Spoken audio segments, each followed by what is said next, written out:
My name is Rebecca Erbelding. I'm a historian at the United States Holocaust Memorial Museum. This is a photograph that was taken between the end of May 1939 and the beginning of June 1939, sometime in those couple of days, from the deck of the ship the MS St. Louis. So the St. Louis was a special ship sailing from Germany in the spring of 1939, bringing 937 mostly Jewish passengers to Cuba. Many of the passengers were waiting to immigrate to the United States. They were on the waiting list, and they thought, I need to at least get out of Germany. And so they got papers to land in Cuba, and they were planning to wait in Cuba. At the same time, the person who issued the visas to most of them, the landing permits, was corrupt. And he had made, some estimate, as much as $1 million in 1939 money, which is about $14 or $15 million in today's money, just in 1 year selling these forged landing permits. And unbeknownst to the passengers, there had been anti-Semitic riots, anti-Jewish riots in Cuba around that time. And so the Cuban government, while the ship was still sailing on its way, decided that it was not going to permit the vast majority of the passengers to land. And so what you see in this photo is that the ship has arrived, it's in the harbor in Havana, and the passengers are not being allowed off the ship.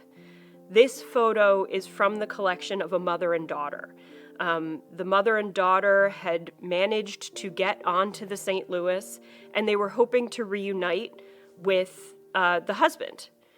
So Werner Lowenson had been arrested during an anti-Jewish pogrom, Kristallnacht, in November 1938, and he had managed to escape to Cuba.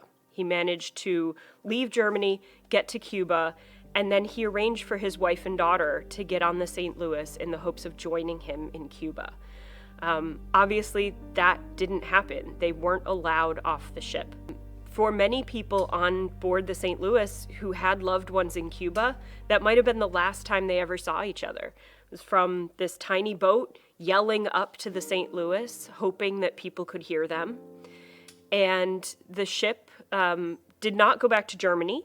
It ended up docking in Belgium, and the passengers on the St. Louis were divided between Great Britain, the Netherlands, Belgium, and France.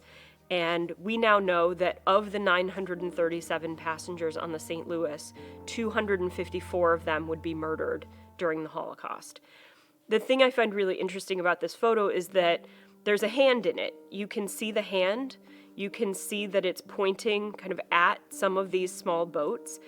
And you can imagine that the family is saying, this is where Werner is. This is where my dad is. This is where my husband is. He's in one of these little boats. Look how close we are to finding safety. And the Western Hemisphere, Cuba, the United States, Canada, did not let these passengers in.